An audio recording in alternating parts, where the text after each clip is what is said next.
عليكم. لو ما كنتيش شفتيني قبل كده، معاكي صفاء السيد. النهارده هنشوف طريقه عمل الكوارع من اول نظافتها لغايه التسويه بتاعتها في الطواجن. يلا نشوف مع بعض. جبنا الكوارع زي كده، بيقطعها لنا في الجزار، بنغسلها نعينها في ميه وملح الطريقه دي، شويه خل. انا بستعمل الجوانتي ده، بيساعدني خالص في النظافه. هي بتبقى نظيفه بس احنا لازم ننضفها كده تاني كده. الخانات دي اللي في الجوانتي بتخليها اي حاجه فيها يكون اتثابت من الجزار بتطلع على طول الطريقه دي.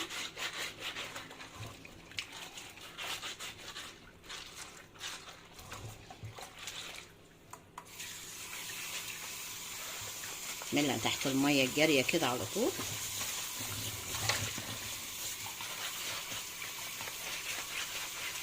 كده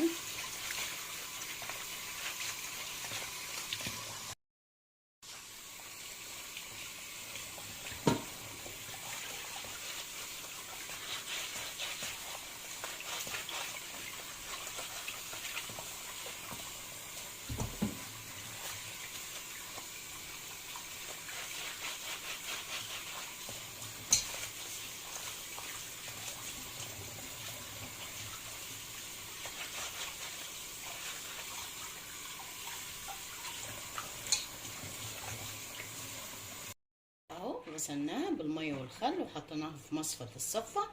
راح احطها مره تاني في الطبق بالطريقه دي.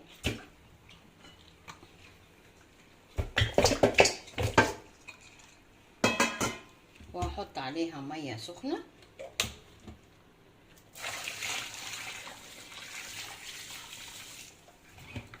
كده. نشوفها تاني بالميه السخنه. لازم نحطها في ميه سخنه قبل ما نسلقها، نكب ميتها.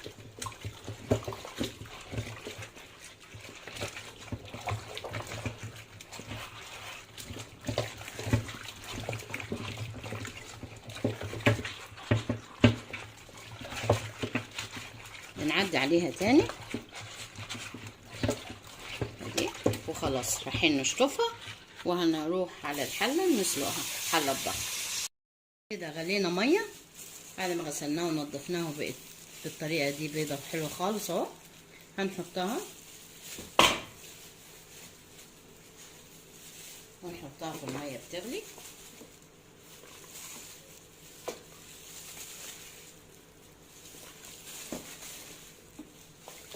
انا هسويها النهارده في حله الضغط، لكن انت لو عايزه تسويها في اي حله تاني ممكن، بس ايه هتاخد وقت طبعا اطول اكيد. حطيناها، نحط بصله معاها، نحط طماطميه، ورق رورة، فلفل اسود،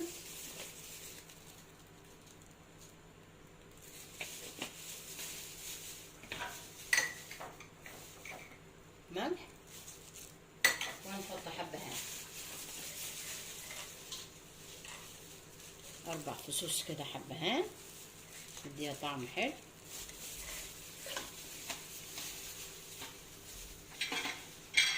وهحط فصين توم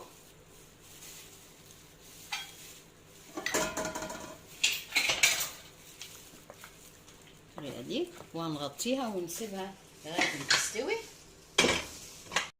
الصلصه بتاعه الكوارع اللي هنحطها فيها نخرط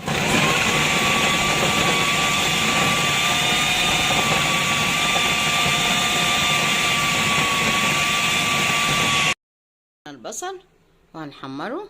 نحط زيت وهاخد البصل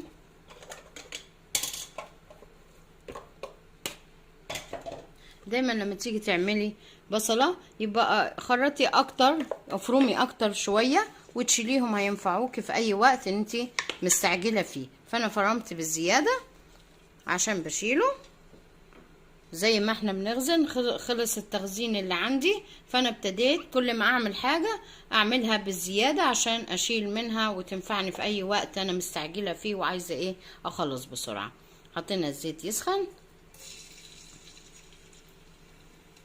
وهنحط البصلة، حوالي كده بصلتين كبار، واحط ملح وفلفل،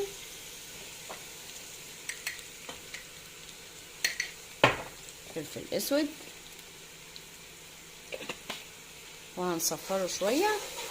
وبعد كده هنحط الثوم. كده صفرت البصلة بالطريقة دي. هنحط الثوم، حوالي 4-5 فصوص ثوم كده.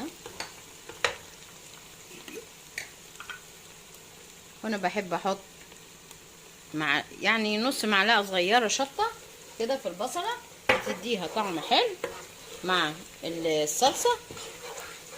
جربيها هتلاقيها طعمها حلو في الصلصة بتاعت التسبيكة بتاعت الكوارع او اي تسبيكة. لكن لو انتي مش عايزة تضيفيها معاك اطفال صغيرين، خلاص دي حاجة ترجع لك. اول ما هتحمر هنحط الطماطم. كده حمرت البصل وهنحط عصير الطماطم وهنسيبها لغاية ما تتسبك، ونشوفها بعد كده بعد ما تستوي الكوارع والصلصة بتاعتها، ونشوف هنعمل فيهم ايه مع بعضهم. كده هندوق عشان لو عايز ملح او كده مظبوط. كنت هحط سنة ملح بس بسيطة،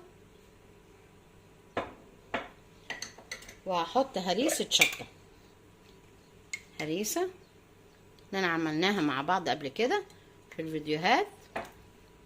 لو مش عايزة تستغني عنها، لو انت عايزة تستغني عنها مش عايزاها، خلاص عادي. كده هنحط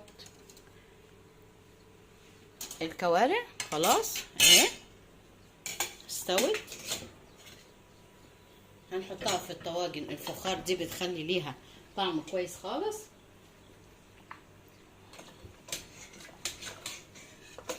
هي استوت ربع سوا، 3/4 سوا. ربعها الاخير هي يبقى مع الصلصة في الفرن.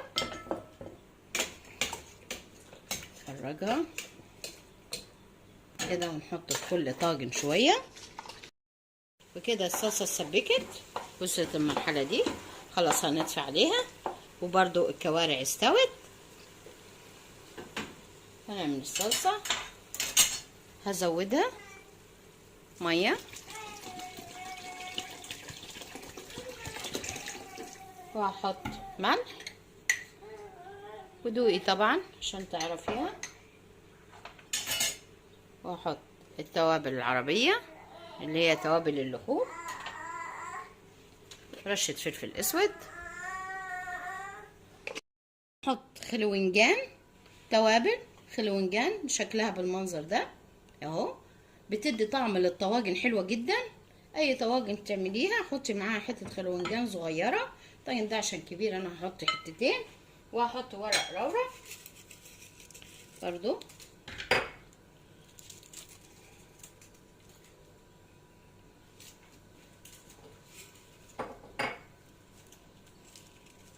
كده،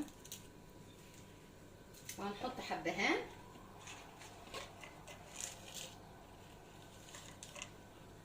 كل طاجن كده 2. ده هنحط 4 كده، طبعا توزعيهم. خلاص الصلصة زودناها زي ما شفناها، هو ايه هنحط على الطواجن كده. ايوه كمان نسيت احط كمون. الكمون بيديها طعم حلو، احنا حطينا التوابل العربية بس الكمون بيديها طعم جميل كده.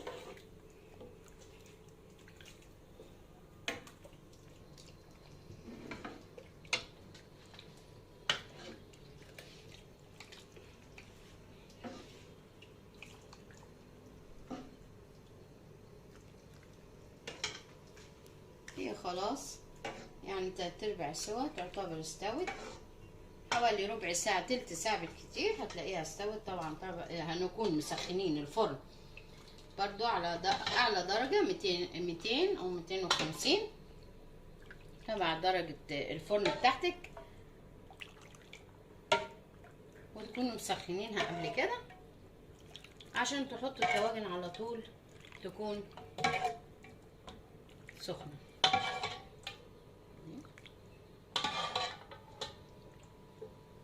وهفضي باقيهم.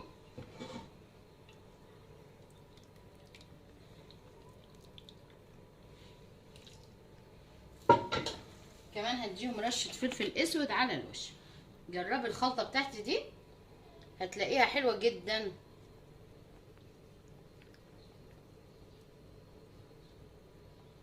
وهنحطها في الفرن. وكده حطينا الطواجن في الفرن. برضو لو عايزه تغطيها وليهم غطيان غطيها، اللي ملهمش غطيان ممكن في ورق الالومنيوم عشان تغلي على طول. هتاخد 15 دقيقه او 20 دقيقه وهتكون استوت. هنعمل الرز جنب الكوارع. هحط معلقتين زيت كده على معلقه سمنه،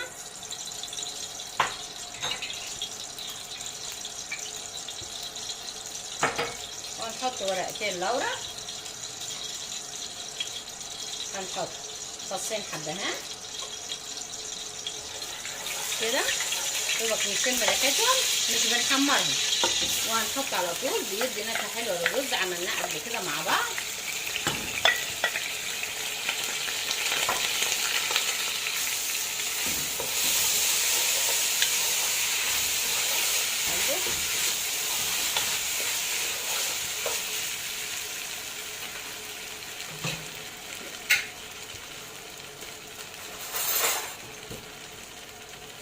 وهنحط معلقه ملح،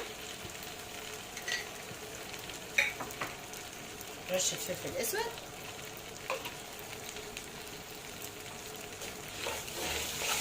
اللورة والحبان بيديه طعم جميل. بس اهم حاجه لما تيجي تقدميه تاخدي بالك وتحطيه. جربي الرز دي على طريقتي، يلا وقولوا لي رايكم.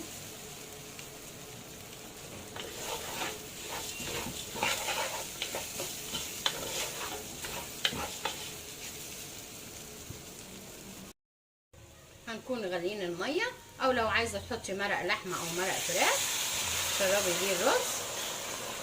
يكون كده حوالي سنتي فوق الرز مستوى الميه.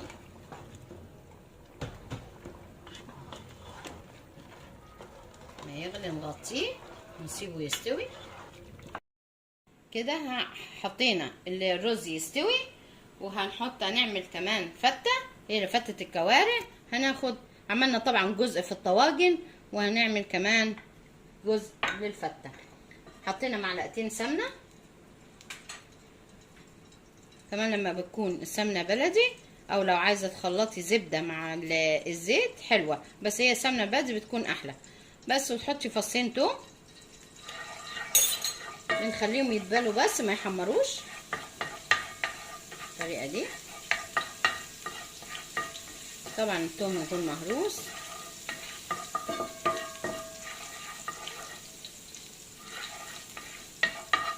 اول ما دبلوا كده هنحط الطماطم.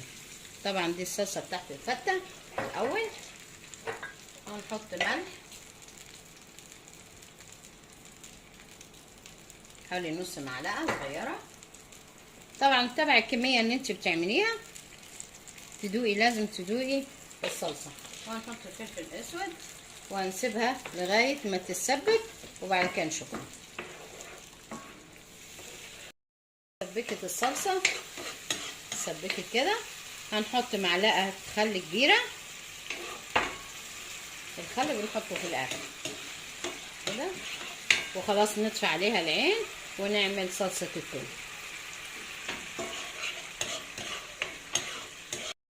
وكده عملنا صلصه الطماطم اللي هي بالخل والثوم. هنعمل دلوقتي الصلصه اللي هي بالخل والثوم بس. هنحط معلقه سمنه كده وهنحط فيها حوالي 3 فصوص ثوم او 4 مدقوقين.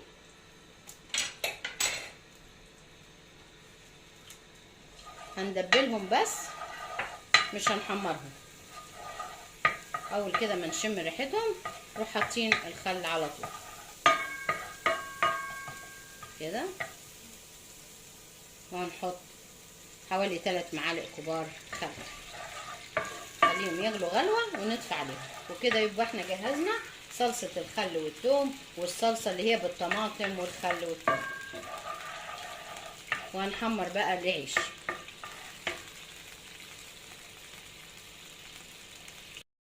وبعد ما عملنا الصلصه بالخل والثوم وصلصه الطماطم هنحمر العيش.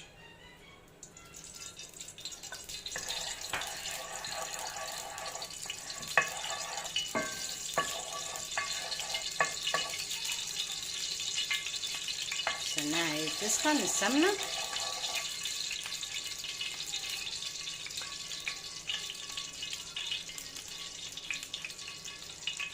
وهنحط العيش فيها. لو انت عايزه تحمصيها في الفرن براحتك، لو نسبه الدهون دي ترجع لك.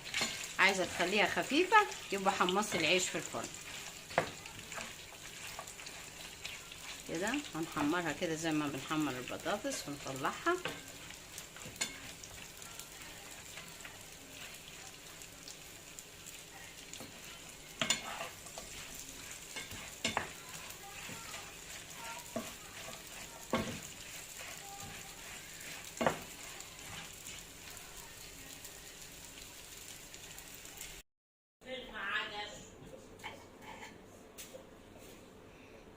كده حطينا العيش بعد ما حمصناه، وهنحط عليه المرق الدجاج او اللحم، اي مرق عندك هينفع.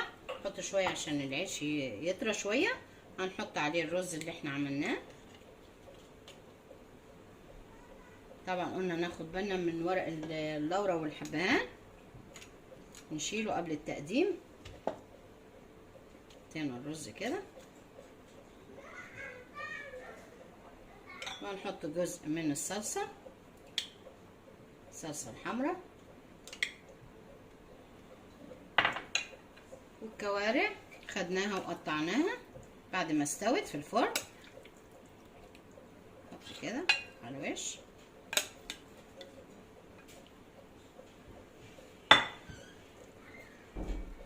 وهحط جزء صلصة تاني، وهنحط الكمية الباقية جنب التقديم. وهنحط برضو صلصة الخل والثوم الطريقة دي، وبرضو جزء نحطه على السفرة. وهنشوف على السفرة الطواجن مع الفتة.